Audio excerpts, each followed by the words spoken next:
Hello, good day. There are a few reminders before we start our video lesson.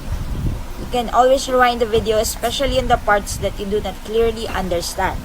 You can pause it whenever you feel the need to do so. Maybe a quick snack or a bathroom break will ease the tiredness in your eyes.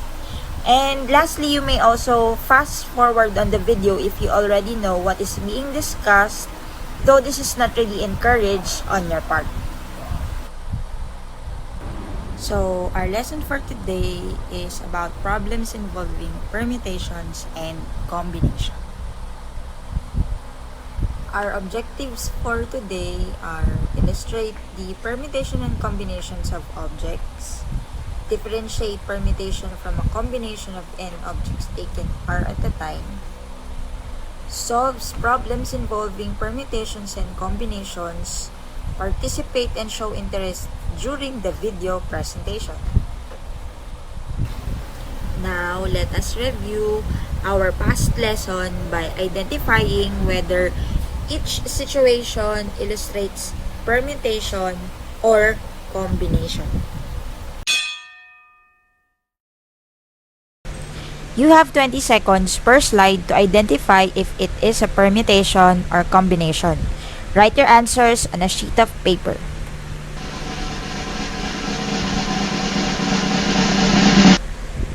Let's start.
Time's up. Let's check your answers. So, we have number 1, choosing 3 household chores to do in the morning. Since we have to choose, number 1 is just a combination. For number 2, picking 2 fruits from a basket of 10 different fruits. We just have to pick, so this is a combination. And for number 3, opening a combination lock, so we all know this is a permutation. Number 4, entering the PIN code in your device is just the same with number 3 because arrangement is important in unlocking devices, so this is permutation. For number 5, forming a committee of 4 members from 10 students, we are just forming a committee and we are not going to arrange them, so therefore this is a combination. For number 6, 10 people posing for a picture. In pictures, we are arranging ourselves, so therefore this is permutation. For number 7, placing beads in a bracelet. This is an example of circular permutation. For number 8, determining top 3 awardees. From the keyword top 3, there is an arrangement, so this is a permutation. For number 9, placing book in a shelf. So we have to arrange when we are placing, so this is permutation. Now, what is the difference between combination and permutations? We already discussed this last few weeks ago. We are now familiar with them, but we have to review everything before we proceed with our lesson. For this example, we have here, my fruit salad is a combination of apples, grapes, and bananas. If we are going to think of it, we don't care what order the fruits are in. They could also be bananas, grapes, and apples, or grapes, apples, and bananas, which is in the same inside the fruit salad. If you're going to think of it, the word combination here is used, but there is no arrangement involved. Let's have the sentence number 2. The combination to the safe is 472. Here, we do care about the order. 724 won't work, nor will 247. It has to be exactly 472. Now, by using the word combination here, we are referring something about the arrangement. So in mathematics, we use more precise language. We already know this, but for you to review, when the order doesn't matter, it's called combination. When the order does matter, it is a permutation.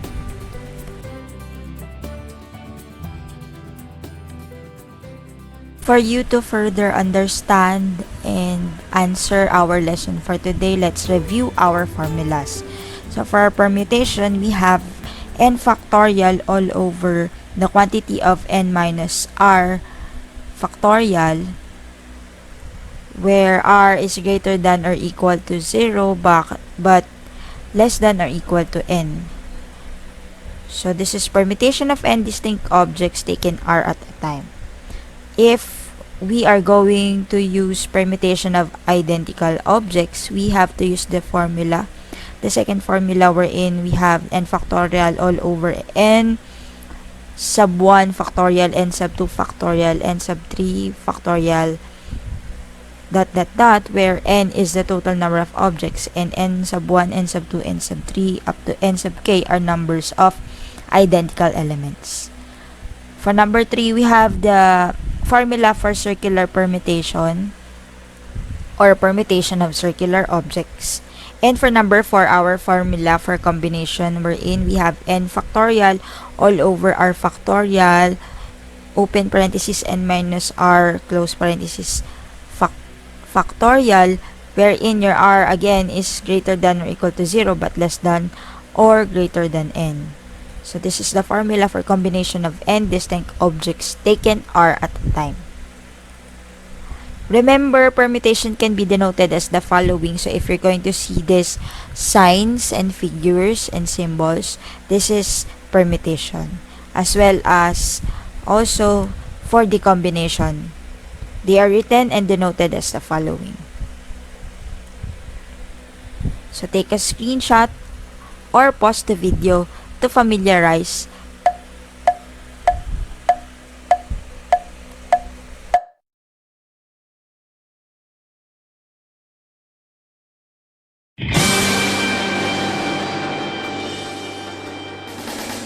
Okay, so let's now proceed to our first example of our topic for today, wherein we are going to solve problems regarding permutations and combinations. So here we have I was challenged in a Pokemon battle and I have 6 Pokemons. I have to choose 2 from them as first pick and second pick. What are the possible arrangements? How many arrangements are possible? The first thing we're going to do is to figure out if this question is permutation or combination. So this question is permutation. As you can see, we have to write all the possible arrangements according to the questions.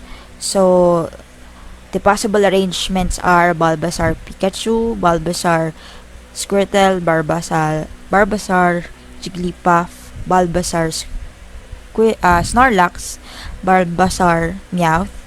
We have Pikachu, Bulbasaur, Pikachu, Squirtle, Pikachu, Jigglypuff, Pikachu, Snorlax, and Pikachu Meowth. Squirtle, Bulbasaur, Squirtle, Pikachu, Squirtle, Jigglypuff, and then Squirtle, Snorlax, and Squirtle, Meowth. You have Jigglypuff, Bulbasaur, Jigglypuff, Pikachu, Jigglypuff, Squirtle, Jigglypuff, Snorlax, and Jigglypuff, Meowth. We have also Squirtle, Bulbasaur, Snorlax, Pikachu, Squirtle, Snorlax, and Jigglypuff, Snorlax, and Meowth. You have Meowth and Bulbasaur, Meowth and Pikachu, Meowth and Squirtle, Meowth and Jigglypuff, and Meowth and Snorlax. So if you count them, we have 30 ways. Since we are arranging, we have here the permutation. So we use the formula to solve this easily. We have n factorial over the quantity of n minus r factorial. So we substitute, we have 6 factorial over 6 minus 2 factorial. So we substitute the value of n and r. So we have here 6 minus 2 factorial. So we have here 6 factorial over 4 factorial. To further solve this, we expand 6 times 5 times 4 factorial and then all over 4 factorial. So we canceled it. We have 6 times 5 which is equal to 30 ways. So kapag minanwal natin and we solve this through formula, we are going to get the same value. So here we have the first seat, which is 6. We have 6 choices, and for the second we have 5 choices, and therefore this is also the same. We have the same answer, which is 30 ways. Again, this question is permutation because of the keyword arrangements. Welcome to Mobile Legends! We are familiar with this. Most of you are familiar with this game. We have here the Mobile Legends. In Mobile Legends, there are 94 heroes, and in a game, there are 5 heroes needed consecutively. Player 1, Player 2, Player 3, Player 4, and Player 5. What are the possible arrangements? Is it possible to list all the arrangements of the heroes? How many arrangements are possible? If you're going to look at this, we have 94 heroes or 94 choices to look at. So let's check. So since we are arranging, this type of question is permutation again. But is it possible for us to list all the arrangements of the heroes? And are we going to list them? Of course, it's a no. Kasi sobrang dami niyan. Ayan. So, let's just solve for the possible arrangements. So, let's use the other notation for permutation. Just have to solve it by using our formula and substituting the value of n and r. So, our n is 94 and our r is 5. So, 94 minus 5, we have 89. So, we have 94 factorial all over 89 factorial. So, to further expand this or to solve this, we have 94 factorial is equal to 94 times 93 times 92 times 91 times 90 times 89 factorial all over 89 factorial. Yan.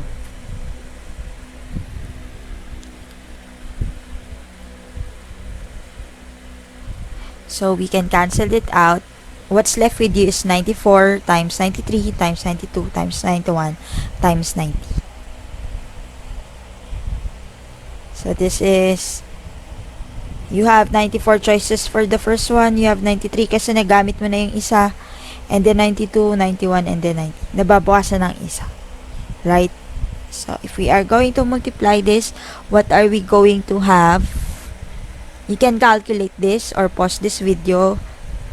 So, we have 6,586,922,160.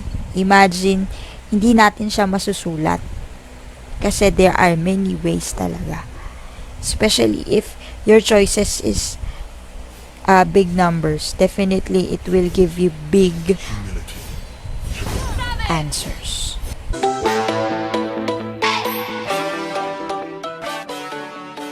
Three children, identical twins, and identical triplets pose for a photograph. How many photographs can be made?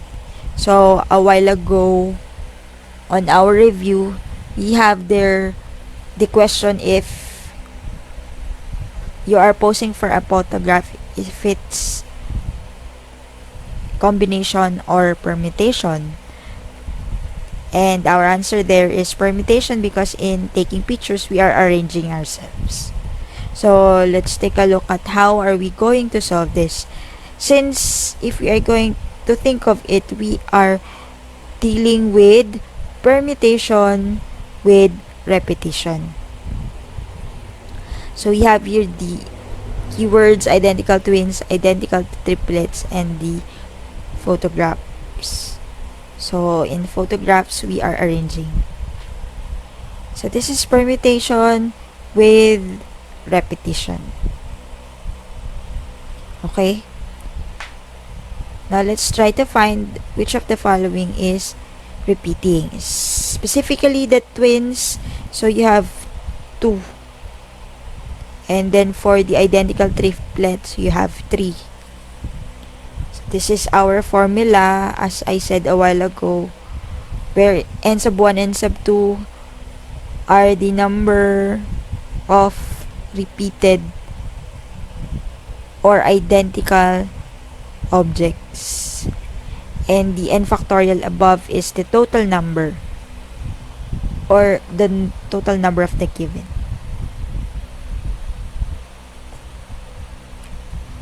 So we just have to substitute everything. So we have here 8 objects or people. We have 1, 2, 3, 4, 5, 6, 7, 8. So let us substitute. So we have 8 factorial all over 2 factorial. So this is for the twins. And 3 factorial for the identical triplets. So let's expand. We have 8 times 7 times 6 times 5 times 4 times 3 factorial. So we stop there because 3 factorial is the highest factorial we have below. So we cancel it out. So we cancel 4 because you can divide it by 2. So 4 divided by 2 is 2. So what's left with this 8 times 7 times 6 times 5 times 2. So you can calculate this using your calculator or multiply this. So what is your answer? Let me check if we have the same answer.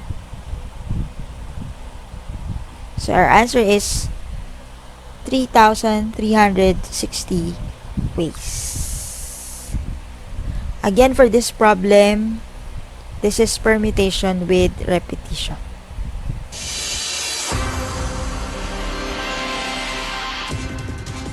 We have our next problem, which deals with also about permutation with repetition. So our problem is how many different permutation of letters can be made out from the word coronavirus. So we count all the letters. We have how many? 11 letters. So our n is 11. So let's find out the repeating objects. The repeating objects are O, or the repeated letters is O. We have 2. What else can you find? We have what letter? Okay, we have letter R. So we have 2 repeating letter R.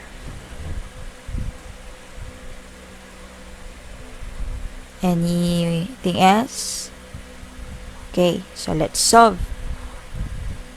We have our formula for repeated permutation, which is n factorial over n sub 1. So we have here 11 factorial over 2 factorial, 2 factorial. So we have 11 times 9 times 8 times 7 times 6 times 5 times 4 times 3 times 2 factorial. Since medyo maliit siya, mahaba talaga to. So we cancel out 4 because we have 2 times 1 times 2 times 1. That is equal to 4. So what's left with us is 11 times 10 times 9 times 8 times 7 times 6 times 5 times 3 times 2 and times 1. So what do we have? Let us check. You can use your calculator. Okay. Our answer is 9,979,200 ways. This is usually used in different tests. So, you can remember this kind of questions. Again, this is permutation with repetition.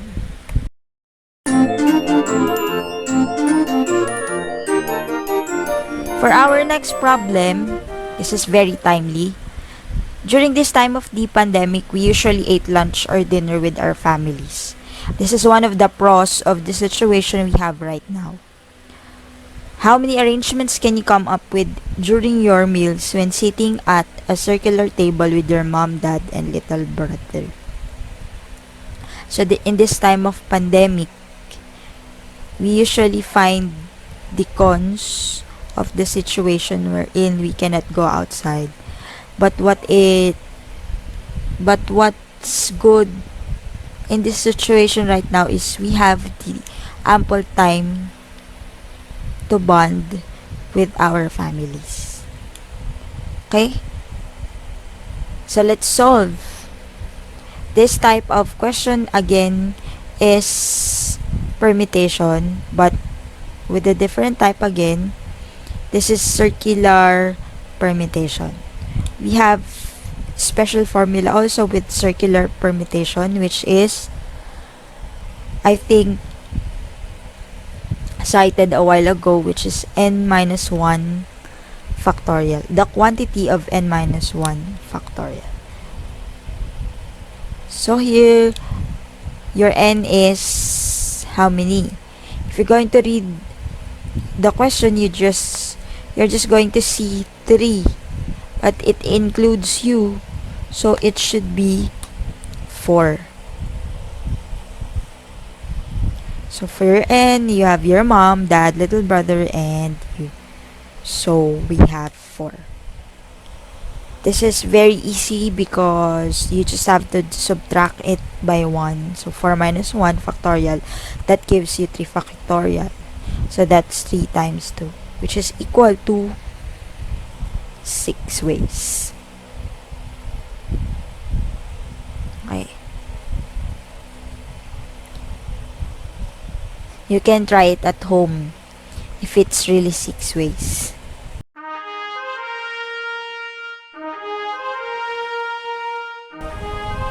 You want to form a group of volunteers for your community pantry. If you have 8 friends and want to choose 3 from them every day to participate, how many ways can you choose from them? Kasi since we are on pandemic pa rin, we are not allowed to mass gathering. So this one is applicable to, for example, Monday, 3 of your friends, Tuesday, another 3 of your friends. How many ways can you choose from them? So this is a best example of what? Is it permutation or combination? So since you don't have to arrange your friends,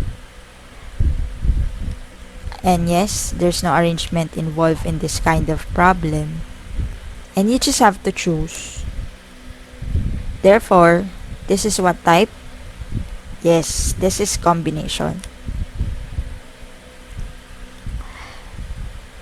So, let's find our n and r.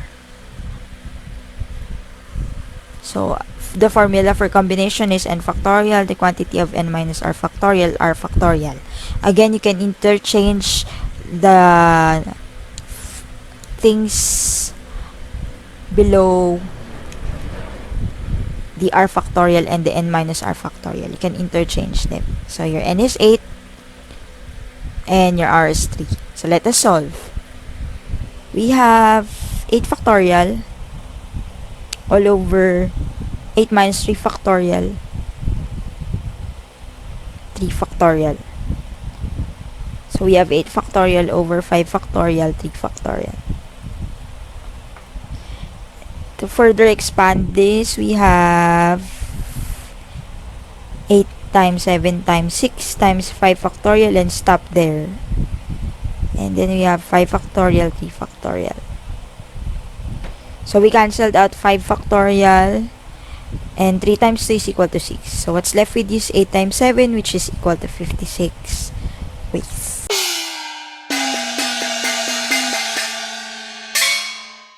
For the next question, in how many ways can 4 keys be arranged in a keyring? So this is a special case of circular permutation.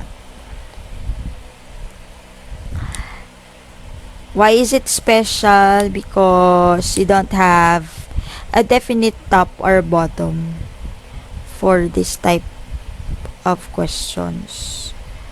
So, pwede mo kasing i-interchange yung top or bottom niyan eh. Sa rings, sa keys, sa bracelets. So, the formula for this type of questions is n minus 1 factorial all over 2. Ayan. So, n is equal to 4 because we have 4 keys. And you just have to subtract it and divide it by 2. So, 4 minus 1 is 3 factorial all over 2. So, expand this. We have 3 times 2 times 1 all over 2. So, disregard times 1. It's just 2. So, cancel it out. The answer is 3. What's different with this is the circular permutation example in seating an arrangement in a circular table. Wala namang upside down yun eh. Hindi mo siya pwedeng ikutin. But this type of questions, you can kasi pwede mo siyang baliktarin. Your bracelet, 'di ba? Di mo naman alam kung kailan mo siya pinapasok ng pataas or pababa.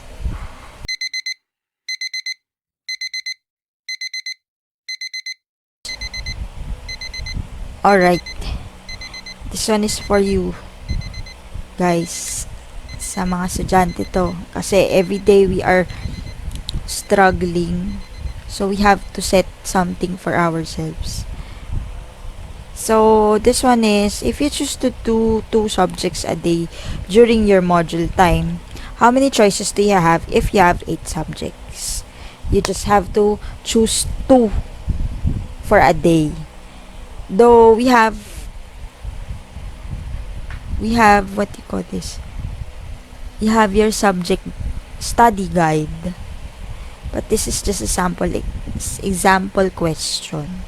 Kasi there are students who just want to do this subject today, tomorrow this subject. So, to spend time wisely. Some of the students. So, let's solve. So, this one is a type of combination. Kasi you just have to choose. Why? If you're going to choose science and math, this is the same with math and science if you are not particular with the arrangement. Diba? Pero if you are going to schedule it, magkakaroon ka na ng permutation dun if you allow the arrangement. But this one, you just have to choose. So, the order is not important. Therefore, this is combination. So, your N is 8 and your R is 2. So, you have 8 subjects and you just have to choose 2 a day. So let's solve. This is 8 factorial all over 8 minus 2 factorial to factorial, which gives you 8 factorial all over 6 factorial 2 factorial. And let's expand this. 8 times 7 times 6 factorial all over 6 factorial times 2 times 1. So to cancel it out, 6 factorial is cancelled and 8 divided by 2 is 4. So what's left with this is 4 times 7, which is equal to 28 ways. So from my previous video, I already taught you how to use the shortcut of the combination. So example this, you just have to write 8 times 7 all over 1 times 2. Diba? Yung R mo, yun lang din yung number ng isusulat mo sa taas at saka sa baba. Pero, do not use this agad if you are not familiar with the formula. Baka malito lang kasi kayo. Pero this one is the best way to solve combination. Yung shortcut ha. Again, I am not encouraging you to use this immediately because you may be confused.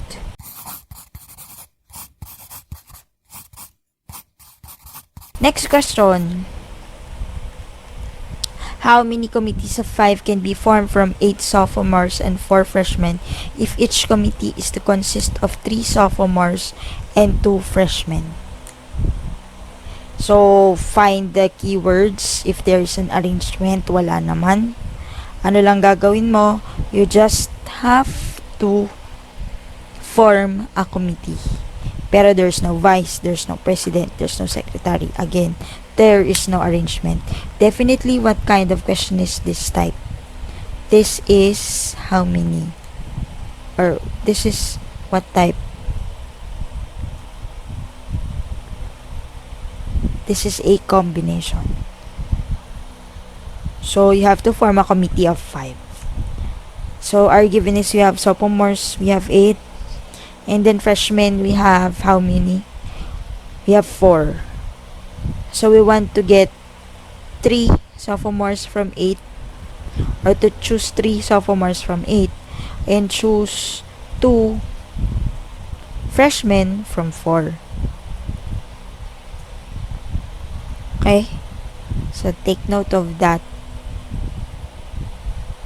So, order is not important because we are just choosing.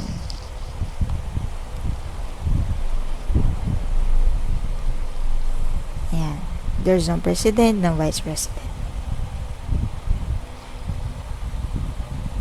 Okay, so this is definitely a combination type of question. So, we just have to solve this and substitute everything in the formula. So, let's solve. So, this is a combination of 3 times 4 combination of 2.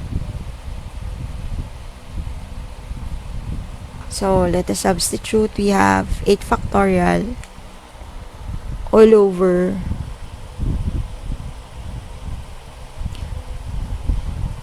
5 factorial, 3 factorial. Kasi we subtract 8 minus 3, so we get 5. And then, combination of 4 and 2. We have 4 factorial over 2 factorial, 2 factorial. So, we have 8 times 7 times 6 times 5 factorial. 5 factorial, so 3 times 2 times 1. Cancel it out. So, what's left with this 8 times 7, which is 56. We have 4 times 3 times 2 times 1. Or 2 factorial. Cancel 2 factorial out and then divide 4 by 2. What's left with you is 2 times 3.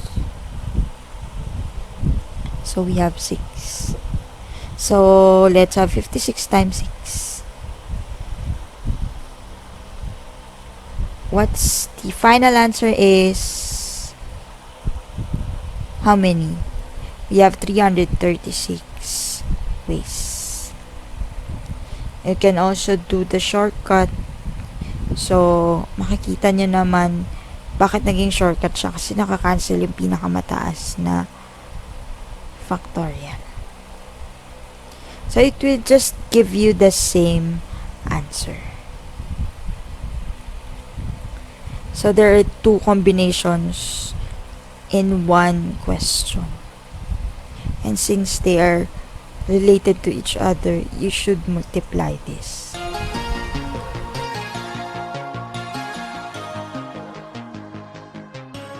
For our last question, from a group of 10 different K-pop albums, 5 albums are selected and arranged on a shelf. How many arrangements are possible?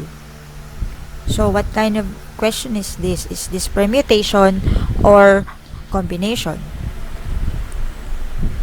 From the question, we can get two important words from this. We have to select and we have to arrange. So, the given is 10 different K-pop albums and 5 albums should be selected. And after that, we should arrange them. So, the two keywords are select and arrange. So, when we select, we are just going to use combination. But then, there is a term that is important, which is arrange, which give us the word or the important computation for this part wherein we use permutation. So, at first, we use the combination to select from the 10 different albums. So, we have 10 factorial all over the quantity of 10 minus 5 factorial, 5 factorial. And then for the permutation, we have 5 factorial all over 5 minus 5 factorial. So, let us solve this. So, we have 10 factorial all over 5 factorial, 5 factorial. And then, let's expand. 10 times 9 times 8 times 7 times 6 times 5 factorial. All over 5 factorial. And then, 5 times 4 times 3 times 2 times 1.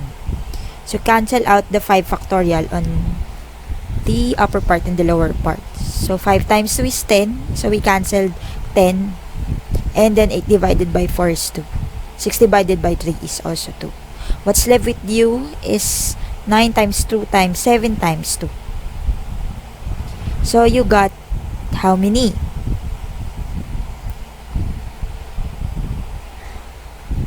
Okay. The answer would be 252 ways. The next thing we're going to do is to solve the permutation because of the word arrange on a shelf. So, take note that we have 5 factorial over 0 factorial where 0 factorial is equal to 1. So, we have 5 times 4 times 3 times 2 times 1 all over 1. So, we have how many? Okay. That is equal to 120 ways. So, after selecting, we have to arrange them. So, what are we going to do is to multiply them. We have 252 times 120 ways. To finalize it, we have to multiply the combination and the permutation. So, our final answer is how many? We've got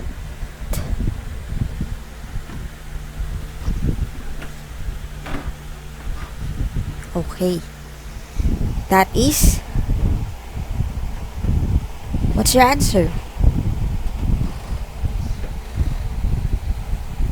Okay, the answer is 30,240 ways. So, this problem is a combination of combination and permutation.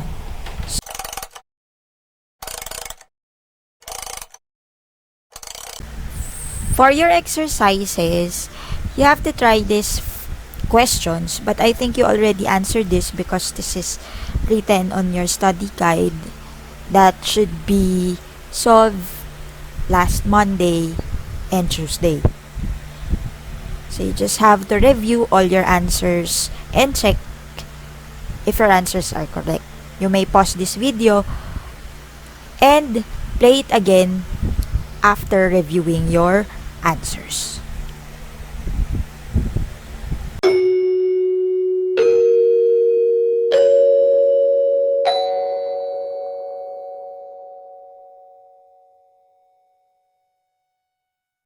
Let us now check your answers.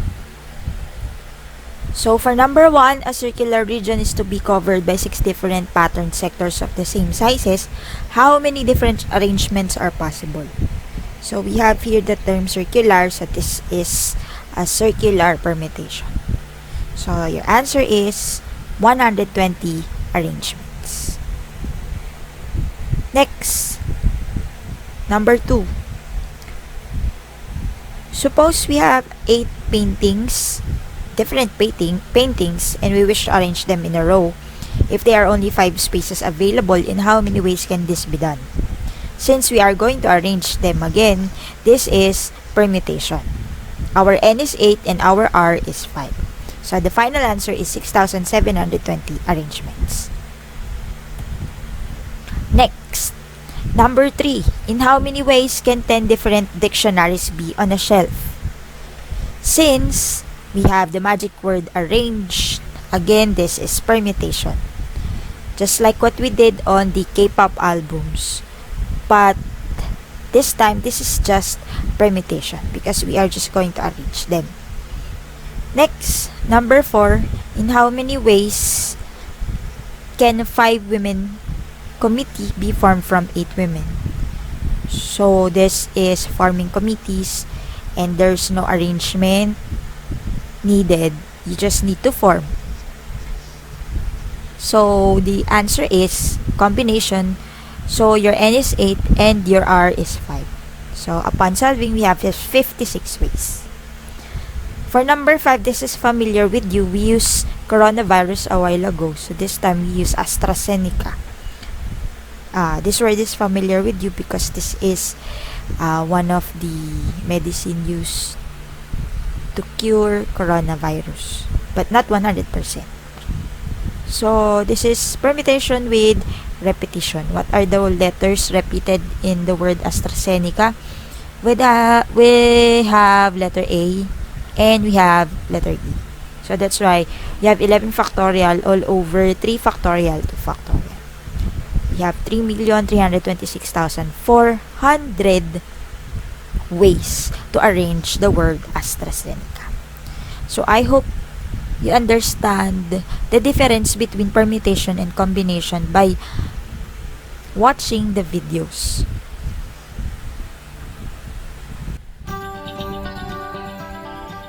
Don't forget, when the order doesn't matter, it is a combination. When the order does matter, it is a permutation.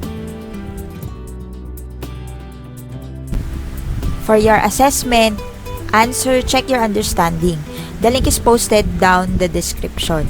So as usual, you can answer check your understanding by Google Forms or by sending it through my messenger.